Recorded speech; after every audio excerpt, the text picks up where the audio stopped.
Hello Aries, and welcome to your November 2022 video.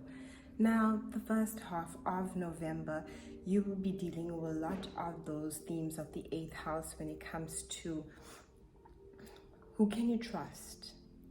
You'll be feeling a lot of withdrawn energy during those times where you're dealing with your insecurities, traumas, things that have maybe hurt you, things that have maybe let you down, whether it's personally that you feel it's yourself or whether you feel it's others. Power struggles with others as well, you versus me.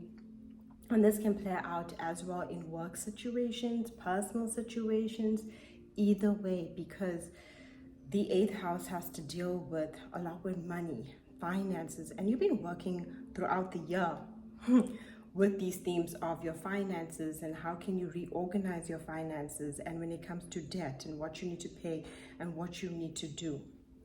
That's the energy that you'll be dealing with.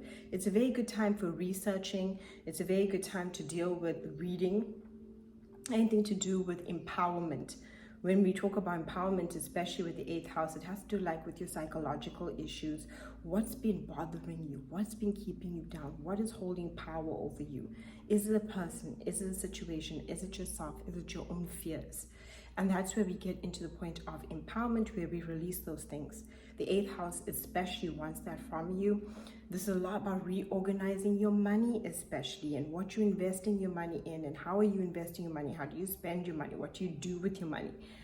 Finances would be very highlighted, and if you have a partner or someone that you share finances with, this would also be a theme of something, of a matter of discussion that you'd need to be working through. You will be feeling withdrawn, you will be feeling less trusting, and this would be the time where you'll be thinking a lot about who do you trust, how do you trust, can you trust yourself, right? That's important things. It's a lot to do with that, because the decisions we make lead us to certain choices, and when we feel like we can't trust ourselves, then we don't know what to do, and we need to relearn and see, okay, maybe I was a bit impulsive when I made that decision. How can I rework that? Now, there is a lunar full moon eclipse happening on the 8th with Uranus over there. So change to your finances and income, how you earn money. What changes do you need to make? What skills do you have? What is keeping you, because it is a square to Saturn, making you feel frustrated, right? You need to think outside of the box. You need to think of solutions to your finances so that it can be better for you.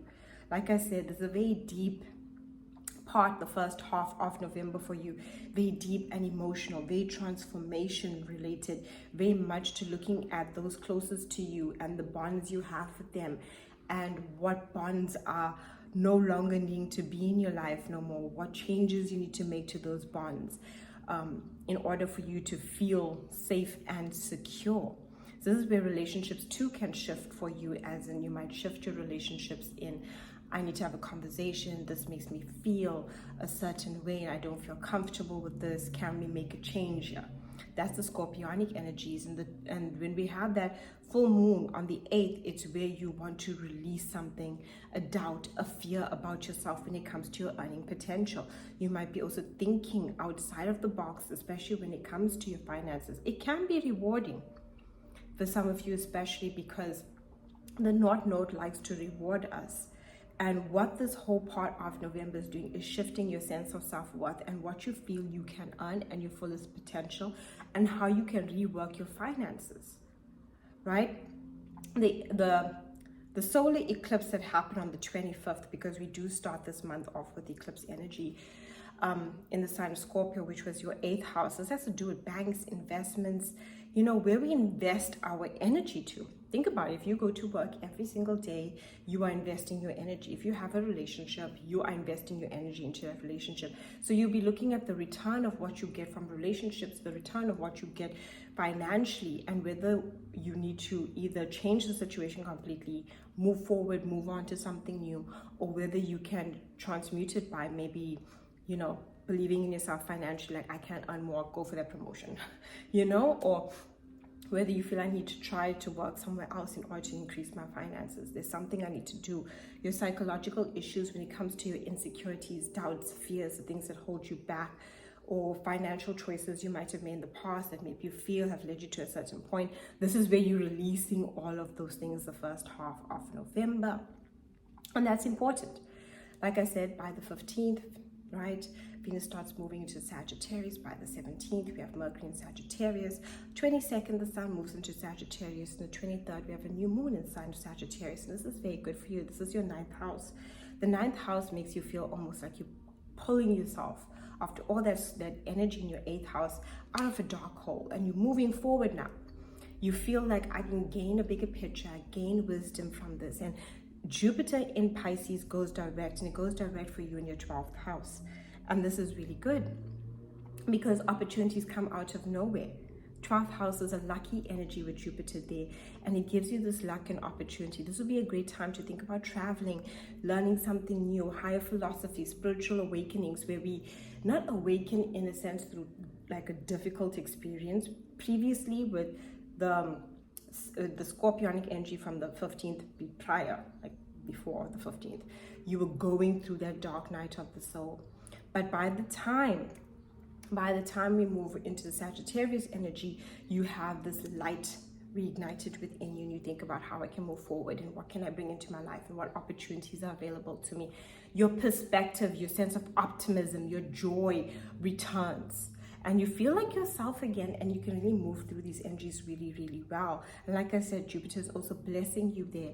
It's giving you opportunities unexpectedly.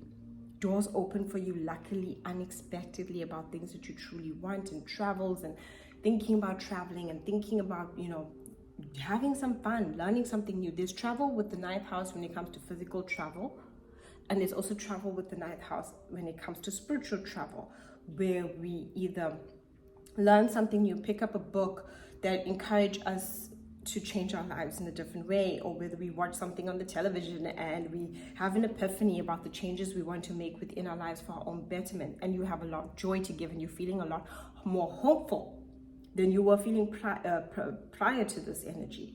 And that's a beautiful blessing of it. Do be aware though, Mars is retrograde for you, and Mars is retrograde in your 3rd house.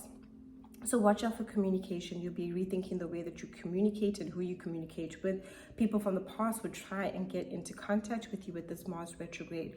So be aware of that for you to see, reflect upon what you've learned from those connections. It'll be a great time to relearn something, to re-network, especially with the Mars retrograde. So re-network is maybe you thought networking prior with a different type of people, or you wanted to put something where you wanted to get something but it didn't really work out. The Mars retrograde energy now is saying you can try again, you can redo this energy, and that's a blessing of that. Watch out for communication, because communication can come out very aggressive, either from yourself or from others. So you'll be watching how you communicate a lot. You don't want to get into conflict, and you don't also want to let things build up within you with the Mars retrograde, like where you suppress your anger. You're looking at ways to release your anger. So take some time during the Mars retrograde, which is throughout November, to reflect about how you're feeling when someone triggers you. Take some time, then say what you need to say, and then let it go. Don't let it replay, don't let it stew within you. It's a great time to get involved in some movement especially. But relearning something, remarketing, rebranding, all of those things, reconnections with people. Maybe you wanted to talk to someone previously and you felt you couldn't, now you can. You reestablish old connections, and also people from the past that maybe you didn't really, found that connection also not so great for you. You will be revisited by those connections in order for you to see what you've learned, to reflect upon it for closure, and so that you can move forward. Thank you so much for watching. Do enjoy your November.